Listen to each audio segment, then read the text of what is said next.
Welcome to Brea Talks, an insider's look into topics that affect your experiences in the city of Brea. Whether you live, work, or play here, we're bringing you the information you need to better understand your city. So now, we invite you to listen in as Brea Talks.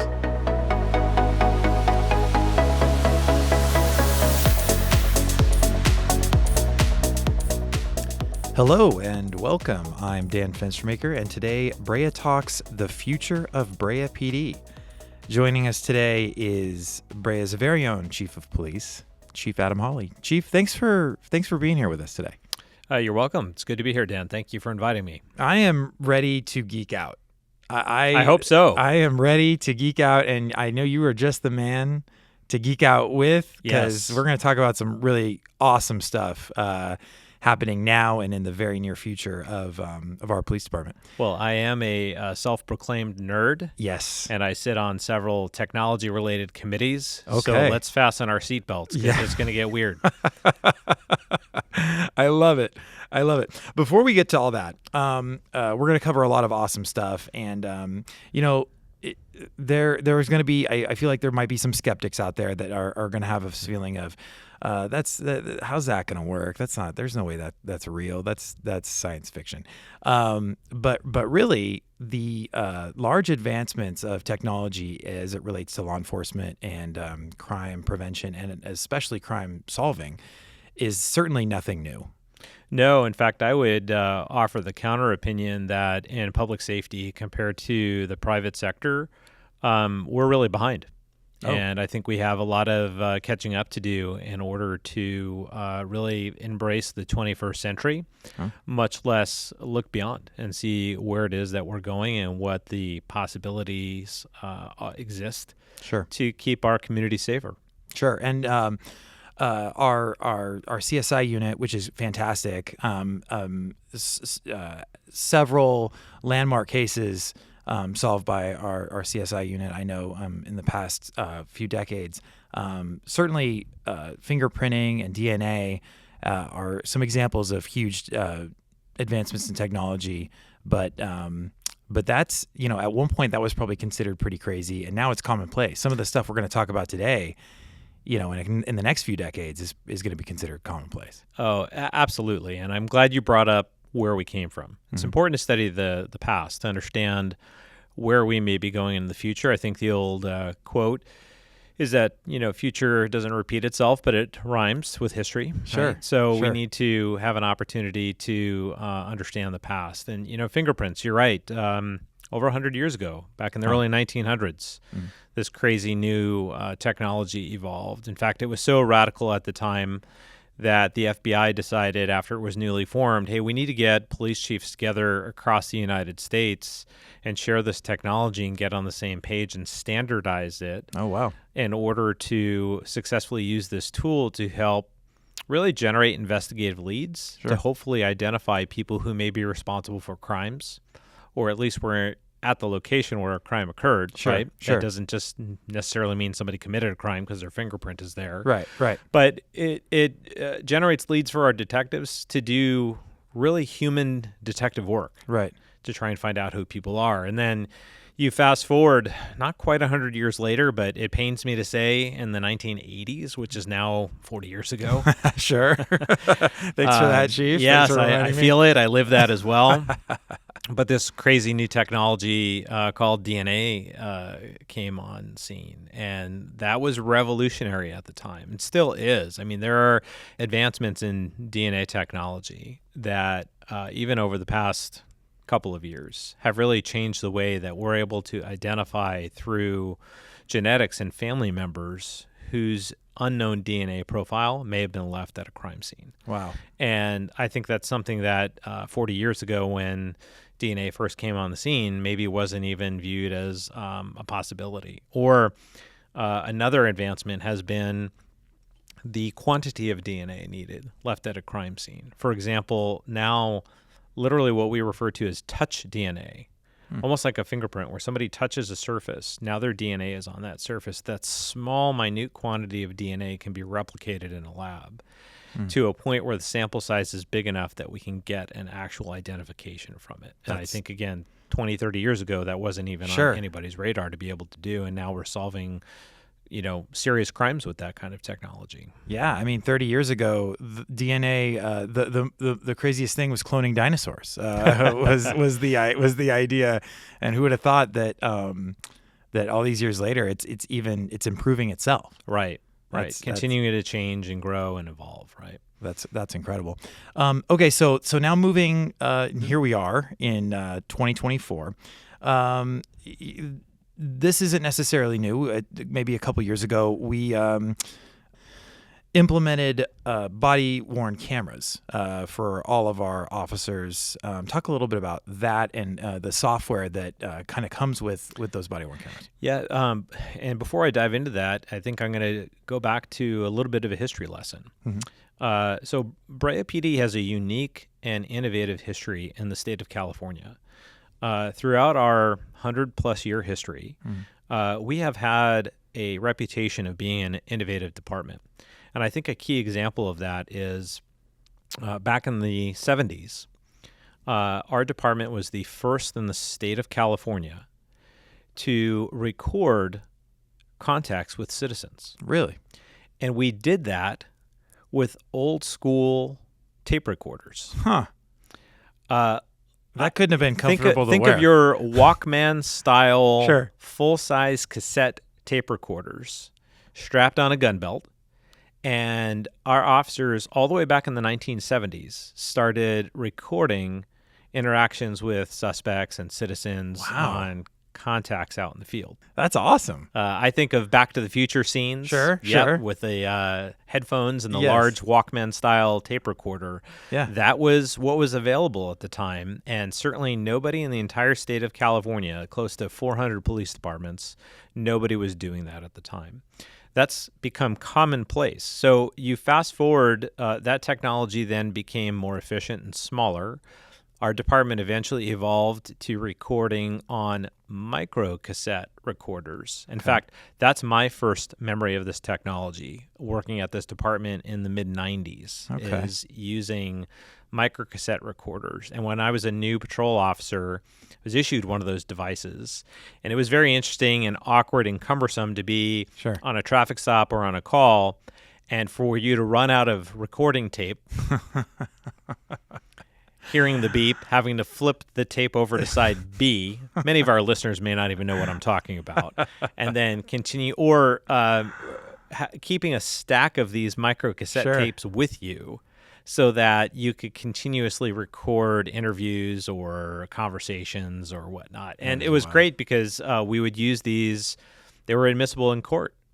So if you can imagine an officer being sent to a crime, and or a detective interviewing a suspect of a crime and audio recording that, innovative at the time. Sure. That technology, again, changed. And then we evolved in the 2000s to the advent of digital audio recording. Became smaller. The media became digitized, which is a great advantage over the analog cassette tapes. And where we're going with all this is you can see the progression. Well, what was the next step of after it became digital? Well, now not only could you record audio, but you could start recording video. Sure. And there were some bugs along the way. And at the time, our department was not one of the innovators in this area, but we slowly became an early adopter once the technology became reliable and affordable.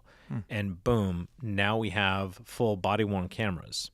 But during this entire time, we also had the opportunity to integrate video recording into our police cars. So for even a decade prior to going to body-worn cameras, we had the video, which complemented the audio recorder on an officer's gun belt, in our police cars. However, it's not mobile with the officer. Right. So when the officer leaves the car, that was the disadvantage, and now that's the huge advantage of having the body-worn camera.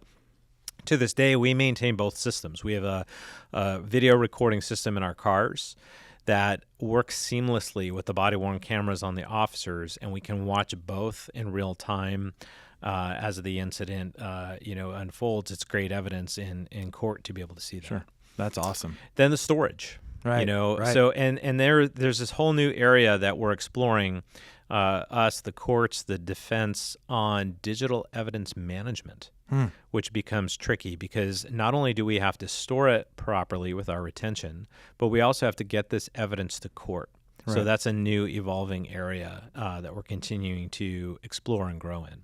Oh, that's fascinating. I mean, I can imagine that you'd want it to be high def enough to where you can kind of make out suspects or contacts or what have you. But of course, with the higher the definition, the larger the file, and then you're talking about thousands and hundreds of thousands of files over a long enough period of time. It's a lot of data.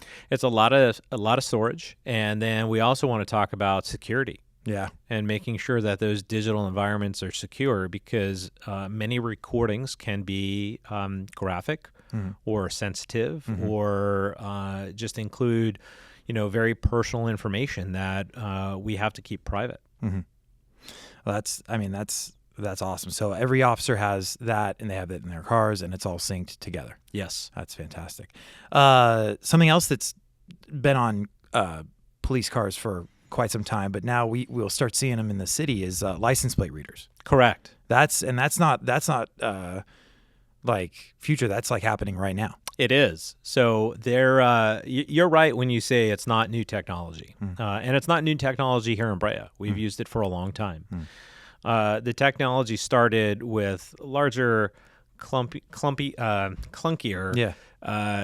Multi-mounted cameras on police cars. Sure, you could always see like maybe every department had one. Yeah, and one then or you'd two. Spot, there's the license plate reader car. Right. Yeah. And those are great tools, but it was limited, right? Because you only had them on a few cars. Can't be everywhere at once. And they provided a valuable resource to be able to identify stolen vehicles as a common one, but sometimes, more egregious violations, such as, a felony crime, want, or something like that associated with that vehicle. So it became like a passive alert system for our officers to be aware of their surroundings and to help us identify people who may be wanted for criminal activity.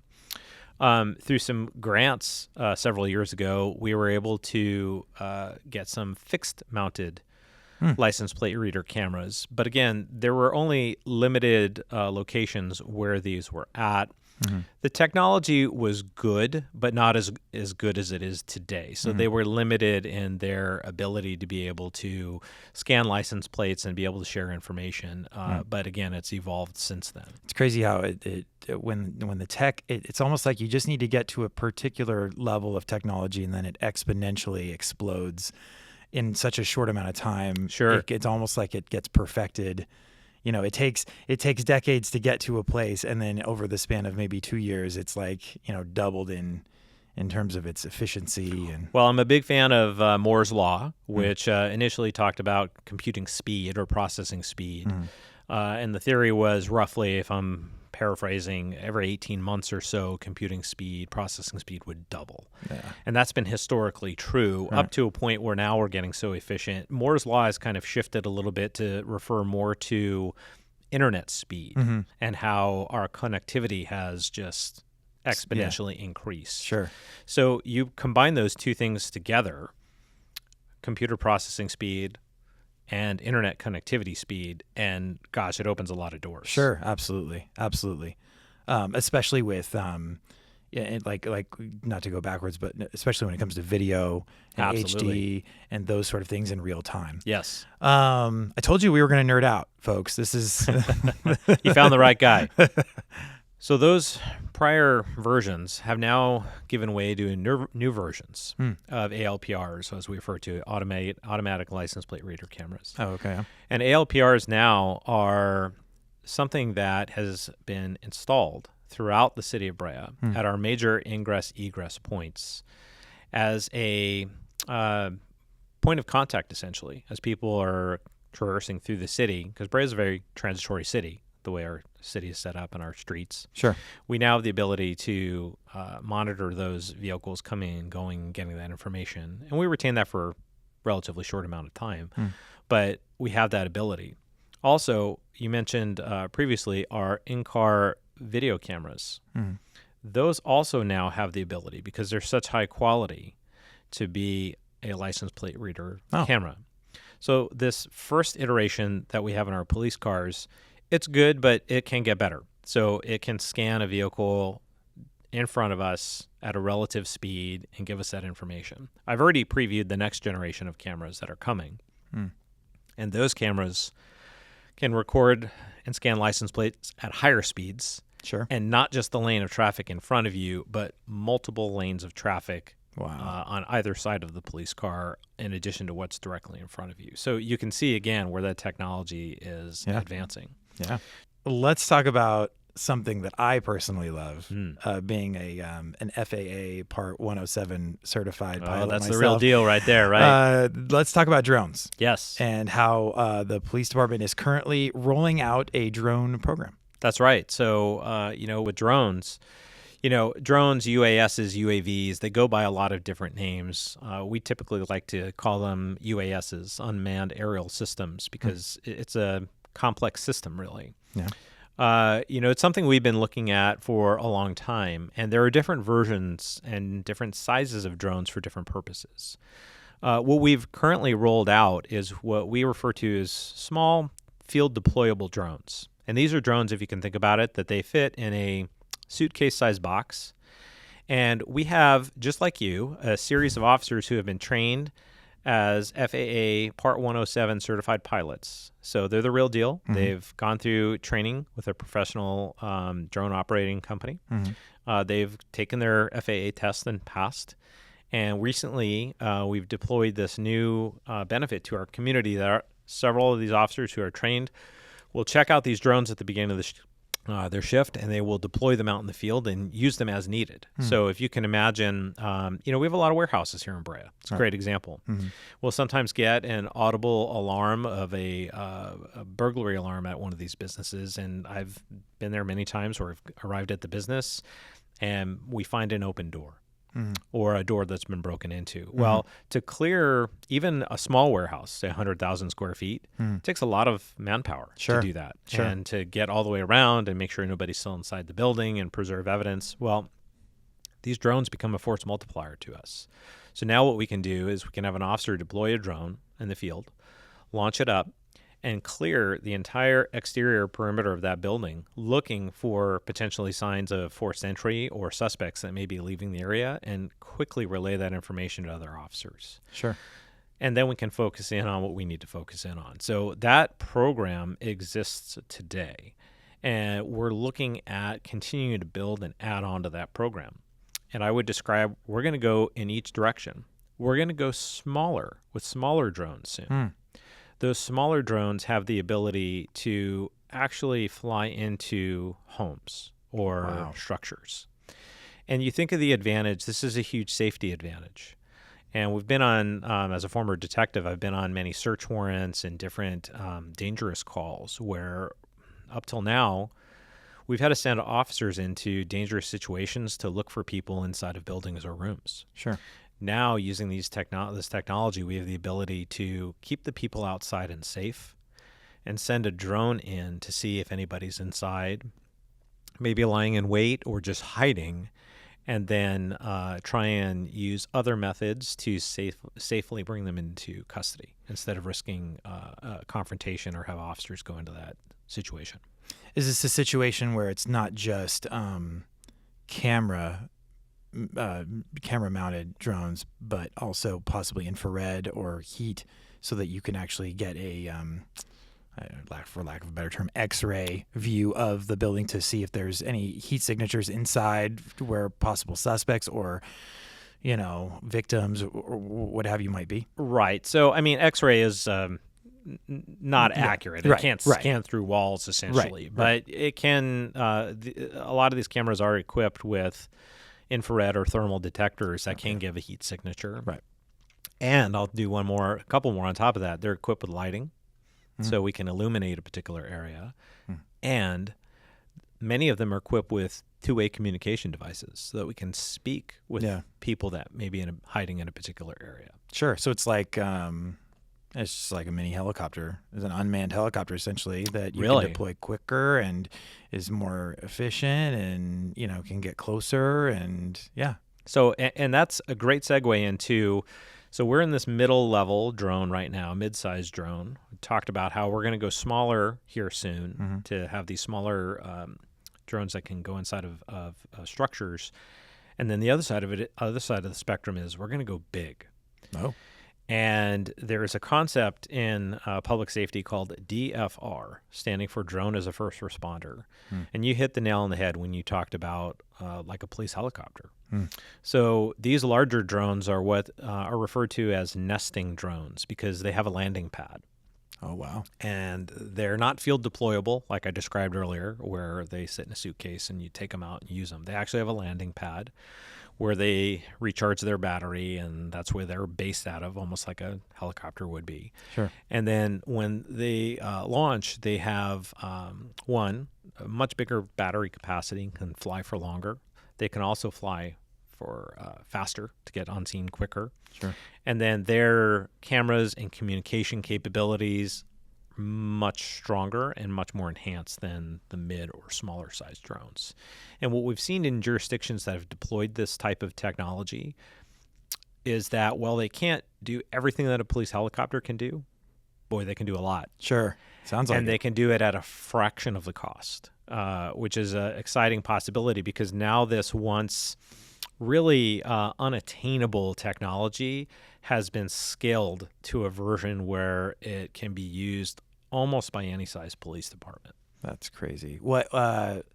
What's the range on? Do you know what the range is on something like that big? Well, part of it depends on what our friends at the FAA say. Sure.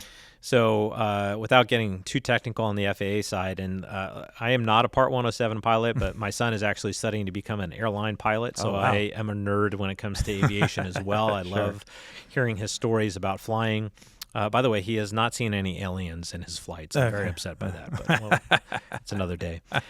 But really, it depends on visibility. It depends on waivers that you may have from the FAA as far as line of sight, and it depends on the technology that you have in place. I can tell you our end game is to look for waivers from the FAA and to incorporate technology that will give us a greater range on these drones to really benefit the majority of brands that are out there. And if I can describe for our listeners what that may mean, these larger DFRs, just two of these devices, will probably cover close to 90 to 95% of the geographic part of the city of Brea.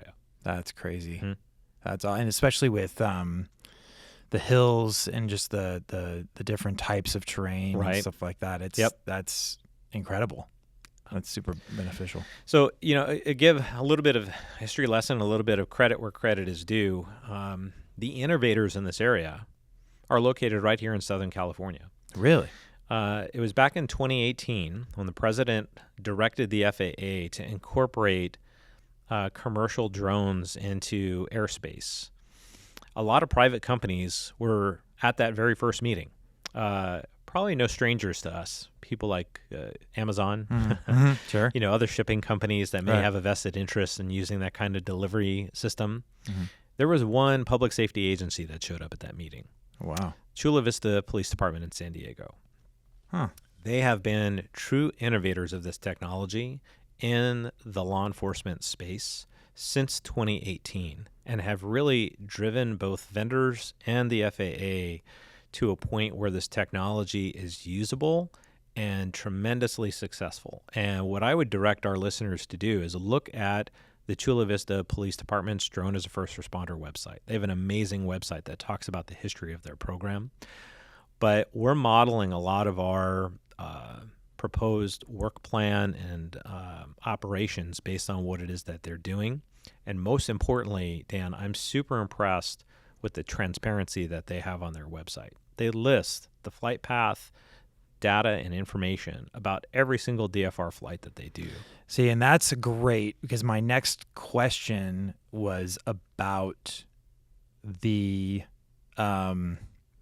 skeptics again, the devil's advocate, right? Those out there that are worried about Big Brother, right? Those that worried about privacy. Yes. Drones are drones are not new, and they're certainly becoming more and more commonplace in the Right. recreational space. I fly one for our marketing division, but it still is. It makes people nervous. Yes, it does. And so the great example, Chula Vista in their transparency Right. aspect. But what other policies can we put our residents at ease with in terms of our use? What constitutes the need to use one when we do need to use one? Right. So, there's a couple of different purposes. So, as I mentioned, with our smaller and medium-sized drones, they're field deployed and used as an on-needed basis. So they're call-driven, basically, right? Mm-hmm. We're not just recreationally flying drones Sure. around or, Sure. surveilling in the city. Sure.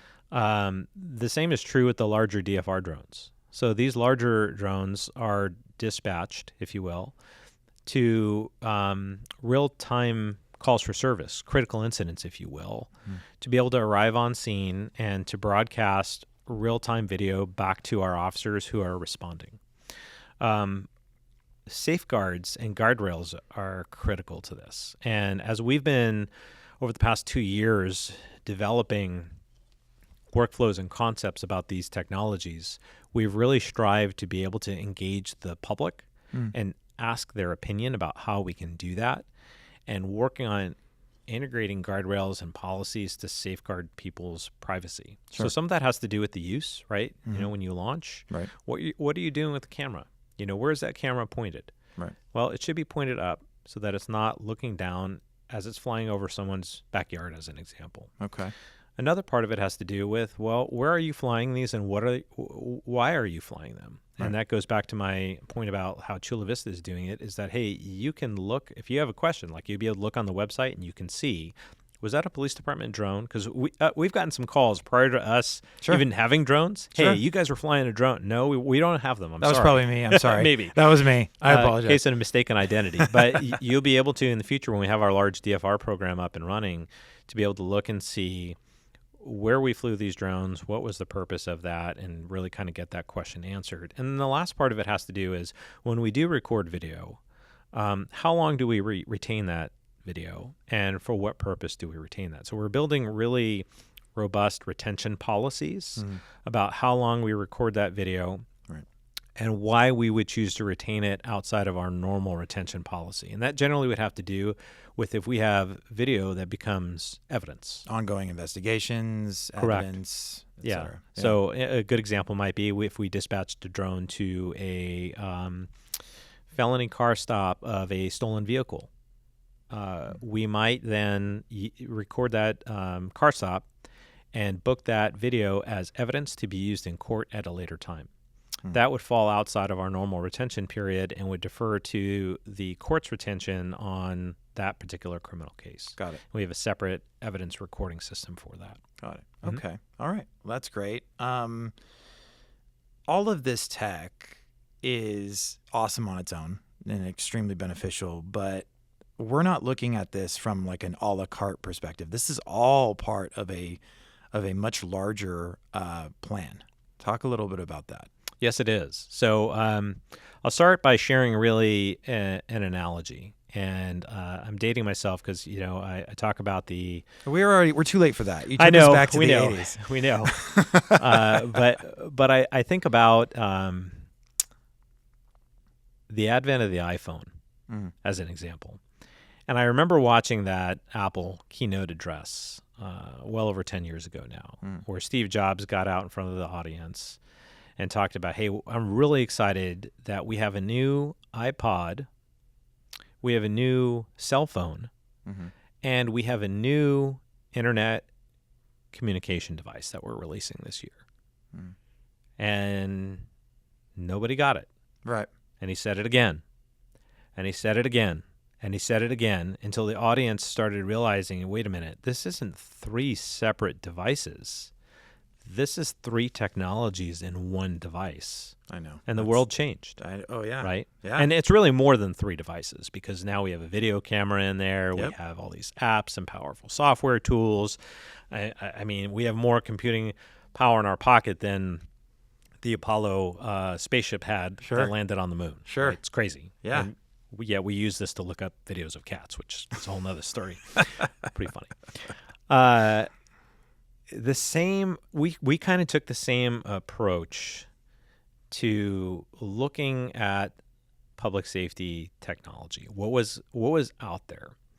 And from my perspective as department director, I want to be able to look ahead at the horizon 5 to 7 years down the road.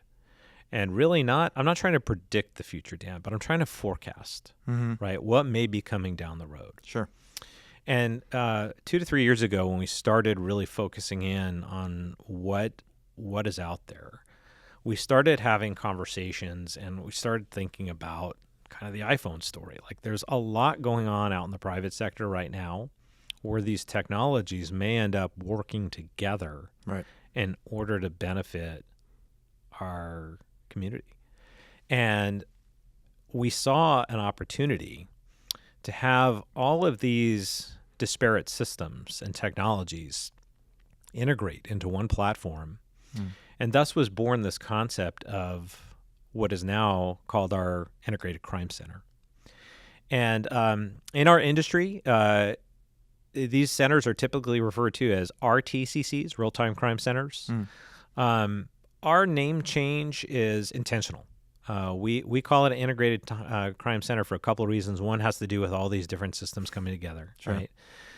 The other has to do with the focus of our project here. And really the focus of our project is to try and use these different disparate systems to identify investigative leads to solve crimes. Whereas in other jurisdictions that maybe have more violent crime than we do, or have a higher crime rate than we do, they may have more real-time critical incidents where they need this system in real time consistently. Whereas we're fortunate, we live and work in a great area here in Brea, and we don't have that same level of violent crime or ongoing critical incidents to need that center solely for that purpose. Now, we will definitely use it when those incidents occur. A good example I can think of is, we have foothills here. And when, not if, when the next brush fire hits us, we'll be able to assist our brothers and sisters in the fire department by flying overwatch for them and giving them information from our drone program to help them accurately and better fight those fires. But outside from that, I'm thinking of the day-to-day things. You come home, you're expecting your Amazon delivery on the front door, and it's not there. Delivered by a drone, probably. Maybe. And you look, of course, at your Ring or Nest Cam, and what do you see? You see somebody walked up to your porch while you were at the office and took that highly anticipated product. The next iPhone. Maybe. That you had ordered. Maybe. Waiting for it. Yes. And now you're, it's so frustrating, right? When we see these, what seem like, trivial crimes, but they're really, they cut to us because they impact us directly. And it's like, hey, we got to work better and smarter to be able to solve these crimes. We can't just accept that we're going to be victims of things like that in today's society. So now, instead of just relying even on these doorbell cams and home cams, which are great. I mean, that's another advance of the technology that our homeowners are using and residents are using to be able to identify and hopefully, protect their homes. But now what we're going to be able to do is we're going to be able to use our integrated crime center, all these systems in our integrated crime center, almost like a time machine. And that's another important difference of our integrated crime center. A lot of these real-time crime centers, they're recording video for 30 seconds. Maybe some of the more ambitious ones, 72 hours, where they can go back and look. Well, hey, if I'm a homeowner or a resident and I go on vacation, I may not realize that I'm a victim of a crime for a week. And then I know this happens to me. I'm super busy. I get back to work. I might even have time to call and file a report till 3 or 4 days after that. So by then, is there any evidentiary leads? They've probably faded by that point in time. Our intent for these different systems are traffic signal cameras, some of the LPRs and things like that. Part of these cameras that we're bringing to the system, we want to try and record that video for 45 days. Wow. So now when you've discovered you're a victim of a crime, we'll have the ability to kind of go back in time in a bit of a time machine and look in the area where we have cameras closest to where that crime occurred to try and determine, are there any persons or vehicles that may have been related to that we can share with our investigators as a potential investigative lead. Again, it's not a magic wand that tells us who did it. Right. But it's a lead into a crime where we may not have had any lead in the past. Right. And this is an opportunity for technology to shine light and help us work smarter, not harder. Sure. And maybe identify and solve a crime that would have otherwise gone unsolved. Right. And I know that in the past, there's been crimes that have been solved by partnering with, banks whose ATMs have cameras. Correct. They might be in the area of a crime. So can we see that tape when we see at approximately this time a possible car or suspects walking down the street or whatever? But I mean, that takes time. Yes. It takes a relationship, which, I mean, we have a good one, but you could always get, somebody who doesn't really want to cooperate. This is essentially just putting our own cameras out there, and now we've got eyes on the scene. We can wind it back ourselves. We can. So, we obviously, as police officers, we can't be everywhere at once. Right. So much like the drone, the cameras, in addition to the license plate readers and the drones, become a force multiplier for us. Right. So what we decided is, in Brea, we have many different traffic signals at our different intersections, which are controlled by traffic signal cameras. They count cars, basically. Mm.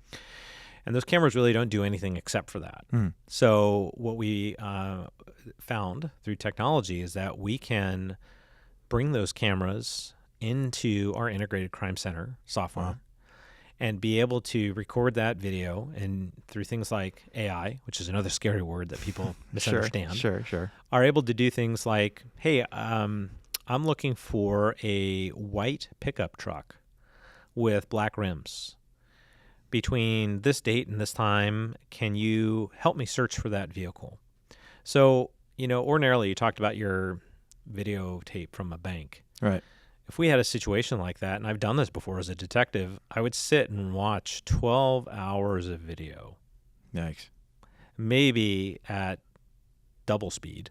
Right. And then, having to go back if I saw something that was similar, right? But think about the amount of manpower and staff time that it took to do that. Right. Now, in literally seconds, I can ask the software to do the same thing and look at 12 hours of tape and be able to cut the clips of tell me all the white pickups, where was this white pickup truck and where did it go? Sure. So we're bringing in these cameras, and then what's really cool is, you mentioned this earlier about the video storage and things like that. Technology is great, but technology is expensive. Mm-hmm. And, as we were developing this, we really had a strong desire to be able to find funding to pay for it. And we developed the concept over a course of a couple of years, and we were fortunate to have an amazing team, and we put together a proposal, and we received grant funding for the state of California to pay for this entire system. Whoa. So $5.9 million grant that we received fantastic. Back in October of last year. And we've already made several purchases related to the hardware and software and kind of the back end of this system to connect everything. And what's awesome, Dan, is because of the grant funding that's available, we're not going to just be relying on the existing traffic signal cameras, which they're fine, but they're not, 4K high quality cameras that we could have. Right. And now we're going to be able to supplement those with some of these better high quality cameras at key locations so that we can bring that in, all in the public view. In fact, to that point, we talked about transparency and skeptics and things like that. We've already assembled an interactive online map that we're going to post on our website so that our community can see readily where both our license plate reader cameras are and where our future traffic signal cameras are located. And again, this is not uncommon throughout our country. Sure. Even in the United States, it's not uncommon. Right. I'm a native New Yorker. In fact, I was recently back in New York. And when you walk around Manhattan, you can actually see NYPD's cameras. And in fact, they paint them like NYPD. Like, hey, no joke. This is a public place, and you're on camera. Right. Certainly in Europe, and throughout parts of Southeast Asia, you can't walk anywhere without being on camera in the public right away. So that's becoming more and more common. And I want our residents to know that, hey, there's a sense of safety and security when you know that these particular areas are on camera. Sure. And we want to be able to publicize that. I want it to be a deterrent. Yeah. So, hey, you come to Brea, and for example, you're going to commit a crime at one of our shopping centers, and we catch you. Know that maybe one of the reasons why we did catch you is because of these cameras that are out there. Absolutely. Or if you come to Brea and you commit a theft and you don't get caught on that particular day, well, don't be surprised when a few days later a detective shows up at your door, right? Because we figured out who you are. Right. And that's happened before, where we've gone up to LA County and knocked on someone's door, and they literally were in shock that some Brea detective showed up at their door for a crime that was committed, several days or weeks prior, knowing that we have that tenacity and reputation to go and find these people. Yeah. That's awesome. Yep. That's so great. Obviously, we've talked about so much stuff, and there's so much more information than we could cover in this just one episode of this pod.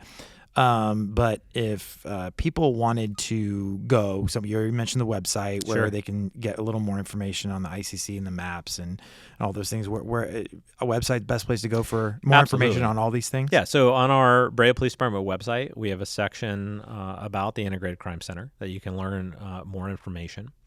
I don't know if it's too late or not, but I'll plug very quickly. Annually, we have our Citizens Academy, which is another great opportunity to learn more, not just about the Integrated Crime Center, but about the entire Brea Police Department, which we have some amazing people that work here. So I would encourage residents to get involved in that program.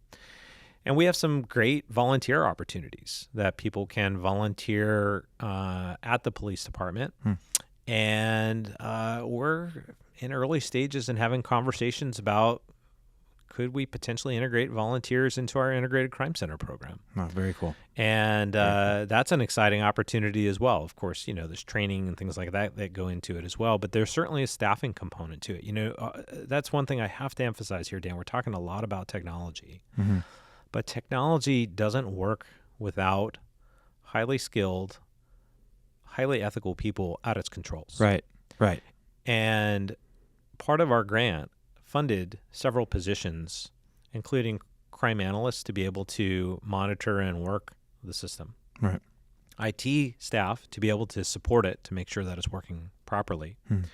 We talked about the drone program. We're going to be hiring a drone pilot to be able to fly our drone full time. Right. And we want to be able to supplement that with existing staff and potentially, as I mentioned earlier, in the future, volunteers to be able to expand our hours of operation and effectiveness of that center.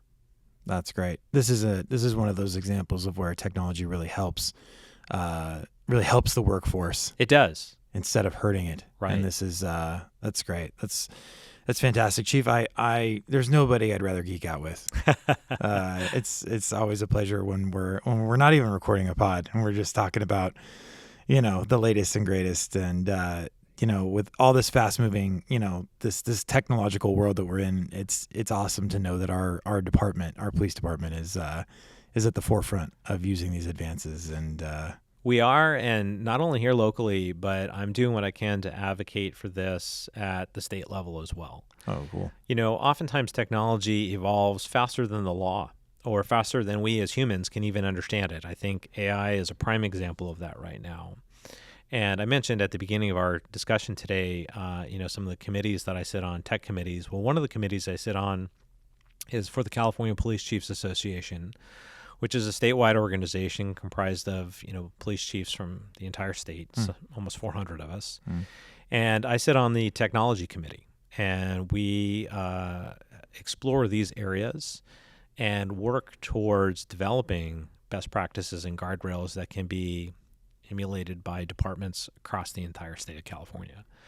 I find it interesting that as a Southern California chief, you'd think you'd see a lot of Silicon Valley chiefs in this endeavor. There actually aren't a whole lot that are involved, but so I guess it goes to show it doesn't matter where you are in the state. Right. You can be a tech nerd. Yeah, sure. Absolutely. And I'm proud to be a part of that group. They're an amazing group of leaders that are a part of it, and we're working to advance this throughout the state of California, and also to, use this technology as the best way that we can to benefit our community and keep our community safe here in Brea.